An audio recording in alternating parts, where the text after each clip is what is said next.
Pessoal, presta atenção nisso aqui, ó. O imaturo, ele perde por falta de conhecimento.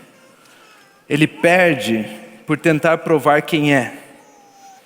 Ele se enfraquece por não depender de ninguém. Sofre por não ter uma boa base. Esse é o imaturo. Mas, quanto mais sujeito ao espiritual, maior se torna a sua maturidade.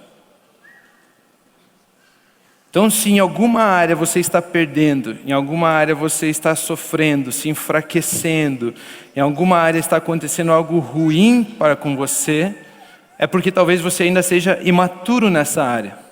E para você alcançar a maturidade, você precisa ter um conhecimento espiritual sobre aquilo. E quanto mais conhecimento espiritual você tiver sobre aquele assunto, mais tendencioso é a sua vida aflorar, fluir, ser mais leve, ser mais fácil, por você estar sujeito a alguma coisa. Sujeito, na verdade, ao mundo espiritual, à palavra de Deus. E nós devemos ser sujeitos, então, à palavra de Deus. E eu quero ler aqui um texto com vocês, que está em 1 Pedro, e eu vou ler esse texto e depois eu vou explicando algumas palavras-chave desse texto para vocês, para que a gente possa vir a se sujeitar a essa palavra e amadurecer espiritualmente de acordo com a palavra de Deus. Amém? Então, se vocês puderem abrir as suas Bíblias, ou ler lá no telão, mais fácil. 1 Pedro 5, 5 a 11 diz assim. 1 Pedro 5, 5 a 11. Da mesma forma, jovens. Quem? Jovens. Quantos são jovens? Vocês vão ver que nesse texto não é uma coisa boa. Da mesma forma, jovens. Tinha uns velhinhos aqui mais para frente que levantaram a mão e tal. Da mesma forma, jovens, sujeitem-se aos mais velhos, sejam todos humildes uns para com os outros, porque Deus se opõe aos orgulhosos. Outra versão diz, resiste aos orgulhosos, mas concede graça aos humildes. Portanto, humilhem-se debaixo da poderosa mão de Deus, para que Ele os exalte no tempo devido. Lancem sobre Ele toda a sua ansiedade, porque Ele tem cuidado de vocês. Estejam alertas e vigiem. O diabo, o inimigo de vocês. Vou fazer um parênteses aqui. Perceba que Pedro fala assim, né? O diabo é inimigo de vocês. De vocês jovens. Ele não se inclui nisso. Ele fala, o diabo, inimigo de vocês, não nosso inimigo, o inimigo de vocês. E ele está falando com jovens. Tá, agora não é porque você tem mais de 40 anos que você não é jovem. Já vamos ver isso.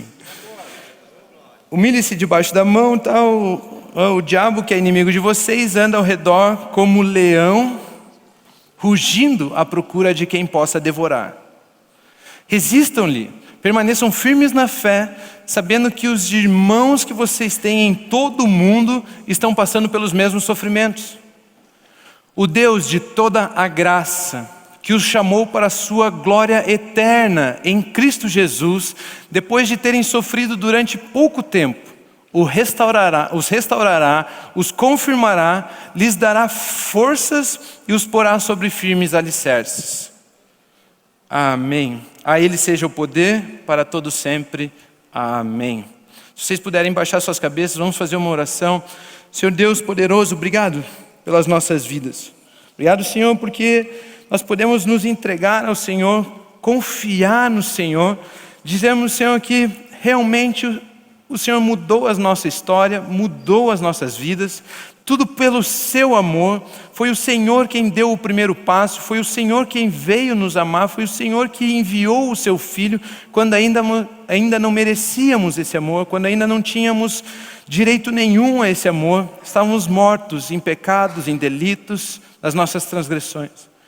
Mas o Senhor, com o grande amor que nos amou, enviou seu Filho Jesus Cristo para nos dar vida e vida abundante. Pai, muito obrigado. Obrigado, Senhor, porque nós somos aqueles que podem proclamar esta mensagem, as boas novas, o Evangelho, A notícia que nos inclui na sua família, nos inclui no seu amor, Pai. Queremos te pedir, sinta-se à vontade em nosso meio, esteja passeando entre nós, toque as nossas mentes, toque os nossos corpos. Senhor, sabemos que o Senhor é o Deus da saúde, o Senhor é o Deus da paz, o Senhor é o Deus da alegria, por isso manifeste-se em nosso meio. Espírito Santo, toque nossas mentes, os nossos corações, venha abrir os olhos do nosso entendimento para compreendermos ainda melhor quem somos através da obra de Jesus Cristo. Obrigado pelo povo do Aba Jovem, melhor povo da face da terra, e porque podemos nos reunir aqui celebrando ao único e verdadeiro Deus. Amém. Amém. O título da minha mensagem então é Jovens. Gostaram da criatividade? Jovens.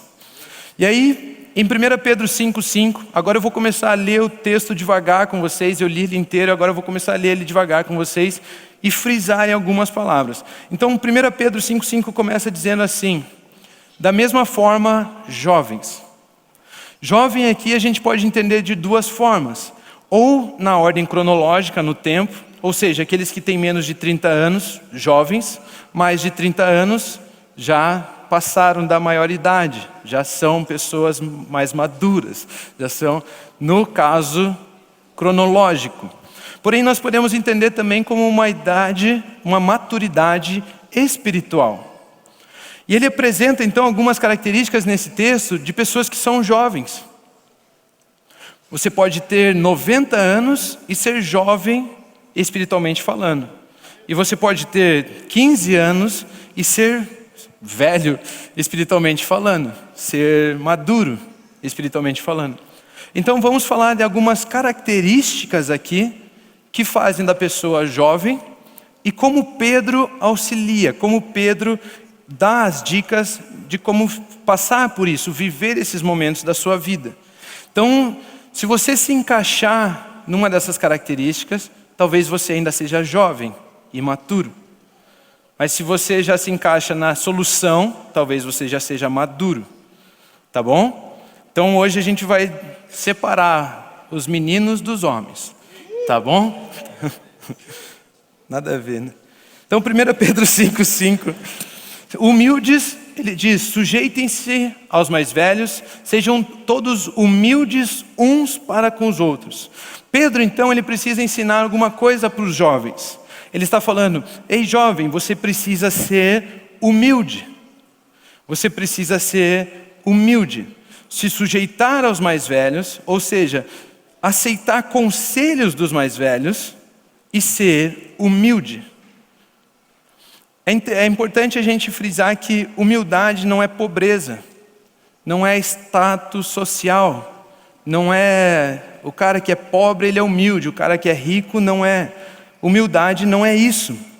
Preste atenção nesse exemplo. De manhã bem cedo, numa empresa lá bem grande, um senhor da manutenção, ele está pintando as faixas do estacionamento de novo. Então ele está arrumando todas as faixas do estacionamento, daquele estacionamento. E aí chega atrasado um homem, ele é o que recebe o menor salário daquela empresa. E ele então enfia o carro lá naquela vaga, só que é a vaga do diretor.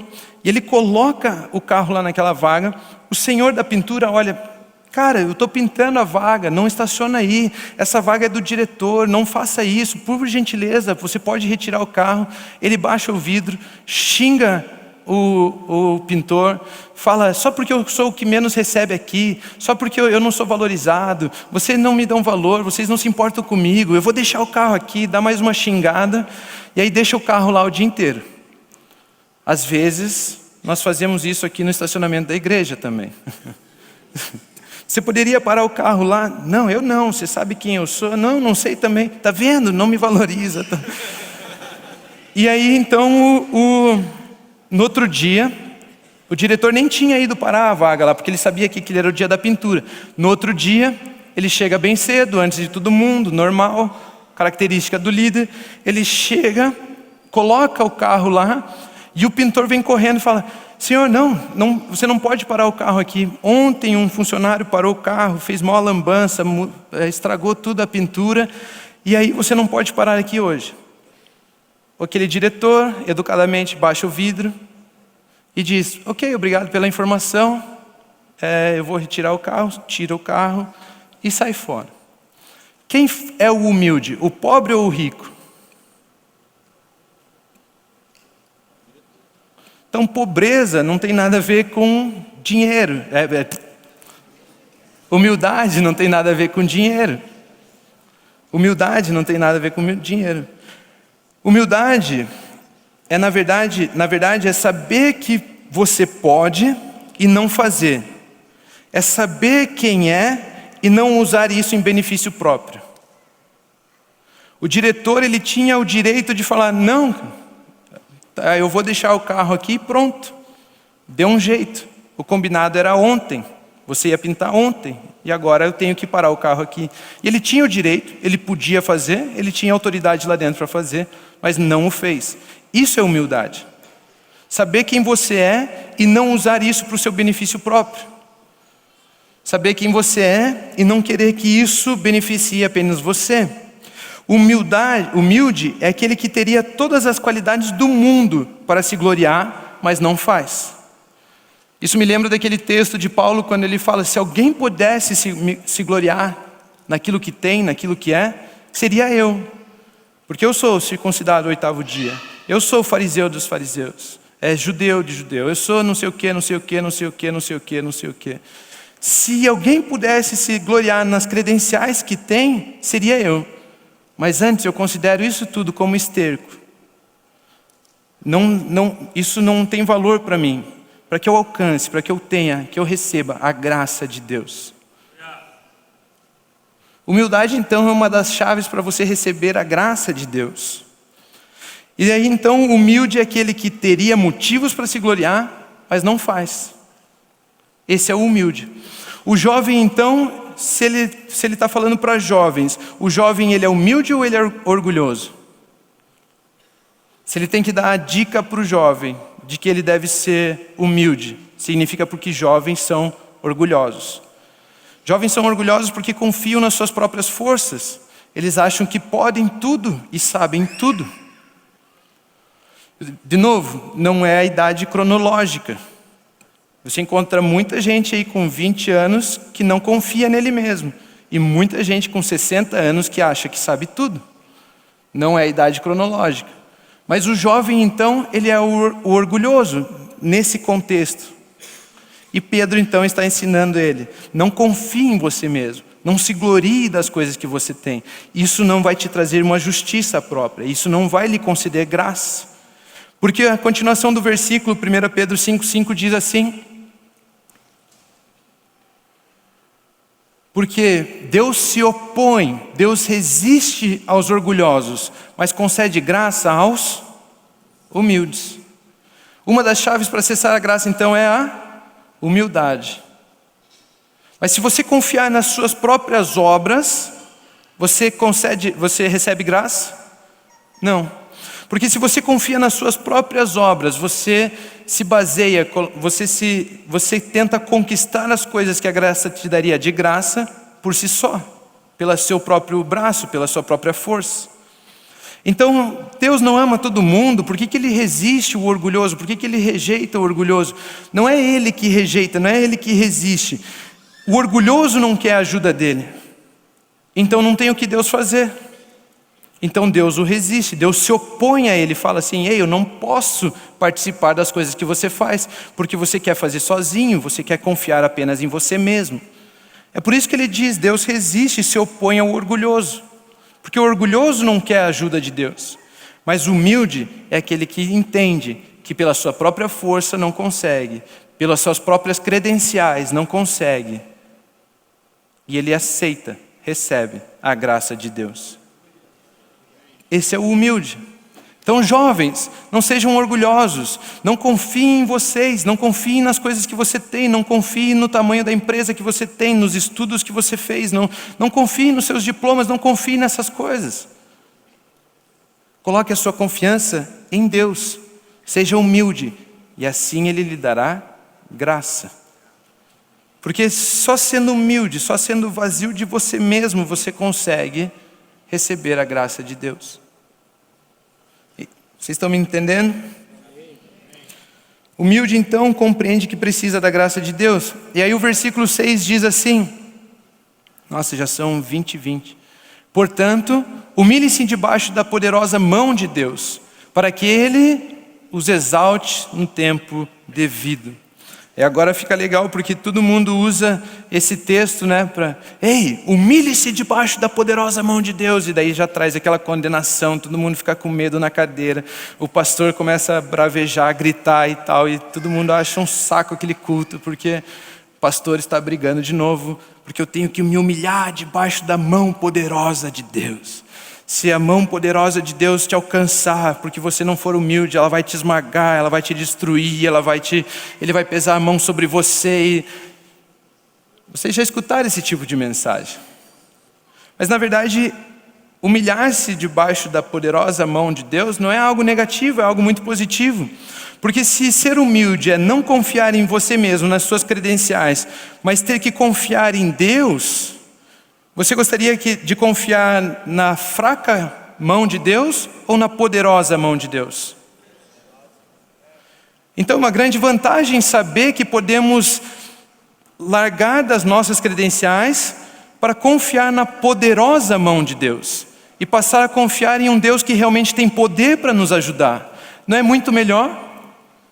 Não é muito melhor você humilhar-se debaixo de uma mão poderosa, falar assim, ei, agora eu confio nesse Deus todo-poderoso. Agora eu confio nesse Deus que pode todas as coisas, que tem uma mão poderosa para cuidar de mim.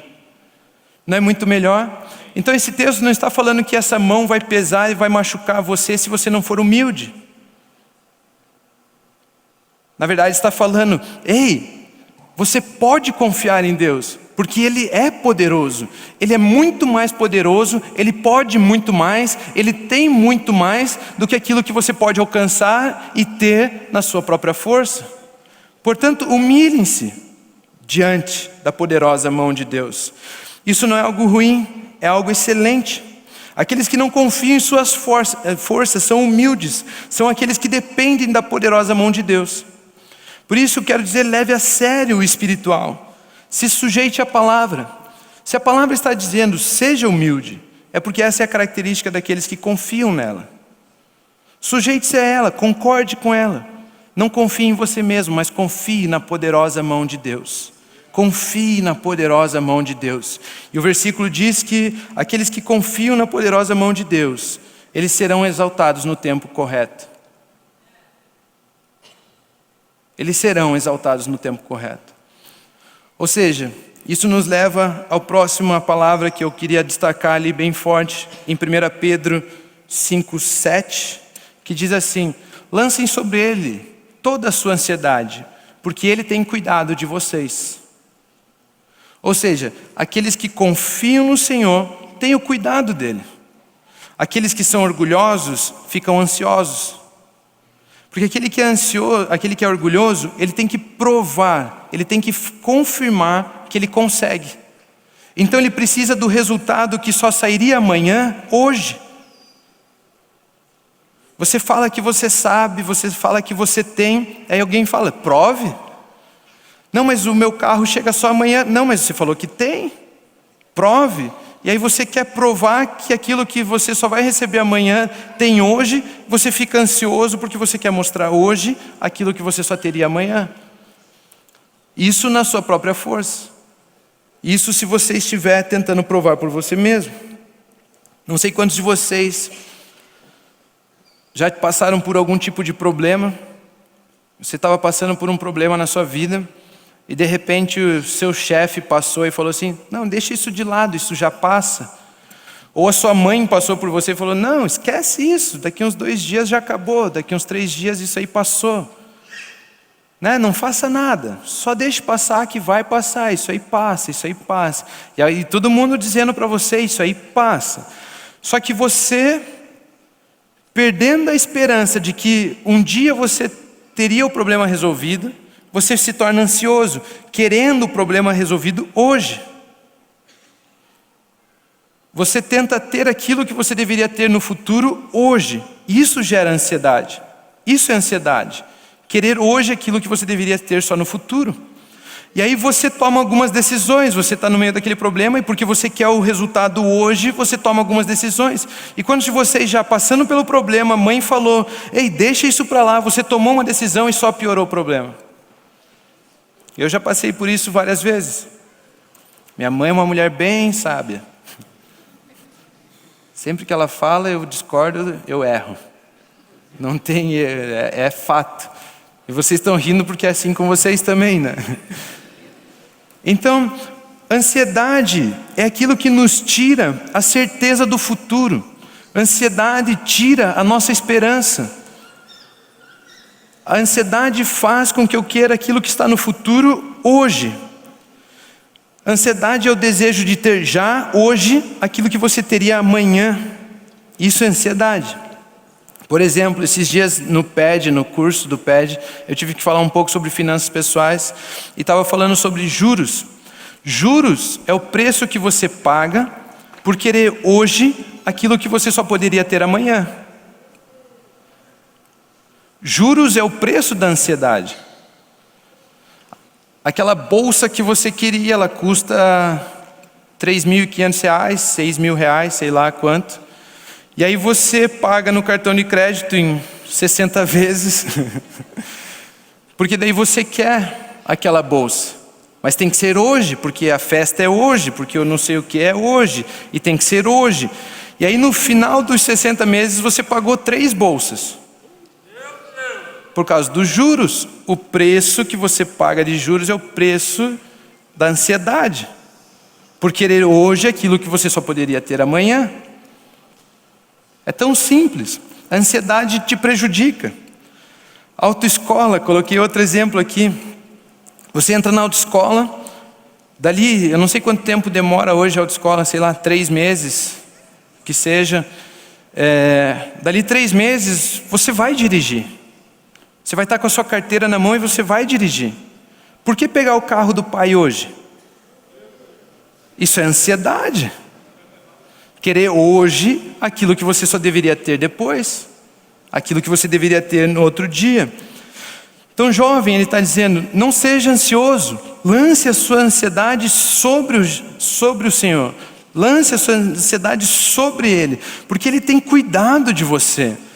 Sabe, Deus cuida de você. Através de Jesus Cristo Ele te amou, Ele te entregou tudo aquilo que você precisa. E se é Deus que está cuidando de você hoje, pode ter certeza que o seu futuro vai ser brilhante. Porque Deus não vai errar. Mas agora, se você quiser confiar na sua própria força hoje, o seu futuro não vai ser brilhante. Na verdade, você vai ter uma vida orgulhosa e ansiosa. Mas se você humilhar-se, depender do cuidado de Deus, você vai ter esperança. Porque esperança é se alegrar hoje com aquilo que ainda acontecerá.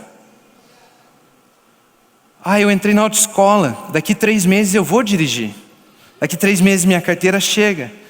Você já se imagina dirigindo, você já está feliz porque um dia vai poder dirigir. Você já sabe que esse dia vai chegar e você se alegra hoje por aquilo que ainda vai acontecer. Isso é esperança. Esperança, então, é o contrário da ansiedade. A ansiedade é você querer que o resultado venha para o agora, para você poder provar alguma coisa, para você poder provar a sua própria força, que você confia em você mesmo. Mas esperança, você confia em alguém que cuida de você hoje e com certeza estará cuidando de você no futuro. Então você pode se alegrar pelo futuro que Deus tem para você hoje. Você não precisa andar ansioso, você não precisa mais tentar por você mesmo, mas entregar a sua vida a Deus e não ser mais orgulhoso e ansioso. Esperança é alegria hoje pelo que terei amanhã. Se alegrar hoje pelo futuro. E para começar a concluir, não vai dar tempo da gente ler os versículos 8 e 9, falar do diabo ali e permaneçam firmes na fé. Mas 1 Pedro 5, 10 e 11 eu queria falar com vocês ainda. Que diz assim: o Deus de toda a graça, o Deus que é gracioso, aquele Deus que te dá as coisas que você não merece, o Deus de toda a graça, que os chamou, olhe para que Ele chamou, olhe como você tem um futuro brilhante. Ele te chamou para a sua glória eterna em Cristo Jesus. Ou seja, você não precisa tentar trazer um resultado para o presente, ser ansioso para ter glória hoje. Mas Deus tem glória eterna para você. E você pode ter esperança nisso. Você pode depositar sua esperança nisso, de que aquele que promete hoje é fiel para cumprir amanhã. Você pode ter esperança nisso. Você pode sonhar com isso, porque Ele tem glória eterna. Vamos trocar assim, vamos deixar Ele tem vitória eterna para você. Ele tem alegria eterna para você, felicidade, amor, paz eternos para você. Ele tem glória eterna para você. Todas as coisas que intentar fazer prosperará, irá vencer. Ele tem glória eterna para você. Depois de terem sofrido por pouco tempo, os restaurará, os confirmará, os fortalecerá e os porá sobre firmes alicerces. Ou seja, se você se torna humilde, se você você cria esperança no seu coração, confia em Deus, Ele passa a cuidar de você. E se Ele cuida de você, você já não perde mais, mas Ele restaura, Ele restitui aquilo que você perdeu. Ele confirma, você não precisa mais provar pelas suas próprias forças que você sabe, mas Ele mesmo dá glória a você. E as pessoas começam a reconhecer algumas características em você, começam a reconhecer o seu trabalho, começam a reconhecer quem você é, porque Jesus é quem está cuidando de você. Ele os confirmará, Ele os fortalecerá. Tudo aquilo que você tinha sofrido, tudo aquilo que você tinha perdido, tudo aquilo que você já tinha enfraquecido de tantas derrotas, Ele te fortalece naquilo. E Ele os porá sobre firmes alicerces. Ele os porá sobre firmes alicerces. Deus é um Deus de graça, que nos dá tudo aquilo que não merecíamos. Sofremos por pouco tempo, o versículo fala, porque só sofremos enquanto somos jovens. Sofremos enquanto somos orgulhosos e ansiosos. A ansiedade faz você sofrer, seu coração dói, você queria hoje, tinha que ser daquele jeito. A esperança faz seu coração se alegrar. Deus, obrigado porque amanhã eu vou receber. Nós sofremos enquanto somos jovens, por isso é em pouco tempo. A juventude dura pouco. A juventude dura pouco. Sofremos enquanto somos jovens, pois ainda somos orgulhosos e ansiosos, por isso sofremos por pouco tempo. A confiança em você mesmo gera o desejo de viver hoje aquilo que era para o amanhã. É por isso que sexo antes do casamento não traz alegria, traz tristeza. Traz consequências que você não queria passar. Algumas coisas que você faz e é porque é antes do tempo, não é porque é contra Deus, é porque foi antes do tempo. Você foi ansioso, é a ansiedade que te machuca. Percebe? Sexo dentro do casamento é uma maravilha. E todos dizem amém. Mas fora do casamento, pelo amor de Deus, é por isso que às vezes você faz isso e se sente sujo no outro dia. Fala, caramba, por que eu fiz? Por que eu deixei ele tocar em mim daquele jeito? Aí você acha que você não presta mais, você é indigno. Isso foi o custo da ansiedade. Esse é o preço, esse é os juros que você paga. Mas Deus continua te amando, cuidando de você. Mas Deus nos chamou para a glória, e essa glória é eterna. A compreensão de que essa glória eterna, Ele nos chamou para isso, é o que nos faz humildes e esperançosos. Confiar nele, que Ele cuida de nós, faz de nós humildes e esperançosos. A confiança de que Deus está no controle gera alegria hoje por aquilo que ainda vai acontecer. Ele é fiel para cumprir aquilo que prometeu. toda graça me foi dada. E se algumas coisas não são para se manifestar hoje, glória a Deus, porque elas vão se manifestar amanhã. Isso é esperança. Isso é esperança. Jovens, deixem de ser orgulhosos e ansiosos. Passem a ser humildes e esperançosos. É por isso que não está falando de um jovem cronologicamente falando, de tempo e idade, mas está falando sim de uma maturidade espiritual. Porque várias pessoas mais velhas se enquadram nisso, várias pessoas mais novas se enquadram nisso. Jovens, eu queria pedir que vocês, por gentileza, colocassem em pé. Eu quero ler mais um versículo antes de encerrar. Já passei mais tempo do que eu queria, do tempo que eu tinha. Isso que eu não falei do versículo 8 e 9. Talvez semana que vem. João 15, versículo 5 diz assim: eu sou a videira, vocês são os ramos. Se alguém permanecer em mim e eu nele, esse dará muito fruto. Pois sem mim, vocês não podem fazer coisa alguma. Se nós nos sujeitarmos ao espiritual, seremos maduros. Aqueles que permanecem em Cristo, ou seja, são humildes o suficiente para permanecer em Cristo, dependendo dele, não tentar o seu próprio caminho. Esses têm uma esperança de dar fruto. Tem uma esperança de dar fruto. Esses. Porque sem Cristo, sem Jesus, enquanto Jesus dizia isso, ele disse: sem mim, nada podeis fazer. Sem mim, vocês não podem fazer nada.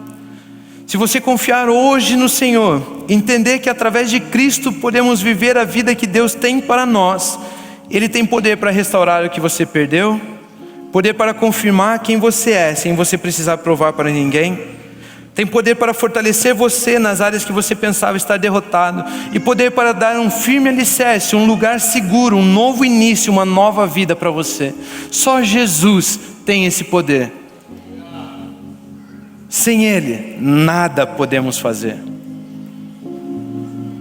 Sejamos humildes hoje, vamos reconhecer isso. Sejamos humildes hoje e vamos permitir que Ele encha o nosso coração de esperança.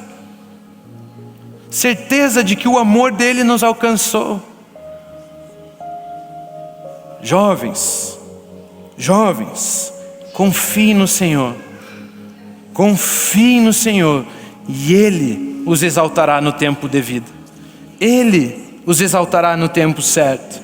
Pode não ter chego hoje, mas vai chegar amanhã. Tenha certeza disso. Mas era meu tempo, era minha oportunidade, a minha vida está passando. Pode não ter chego hoje, mas vai chegar amanhã.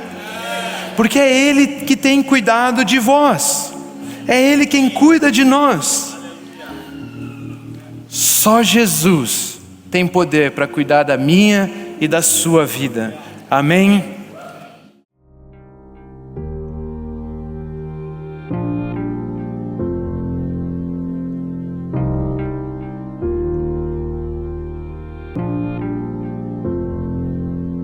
Não tem nada a ver com o que temos ou com o que fazemos, tem a ver com o que somos. A mesma vida que Jesus tem, a mesmíssima, a mesma natureza, a mesma essência, a mesma vida, a vida incriada, o Zoe, a vida eterna, a mesma vida Deus colocou dentro de você. E você avança com absoluta certeza e segurança, porque você sabe quem você é.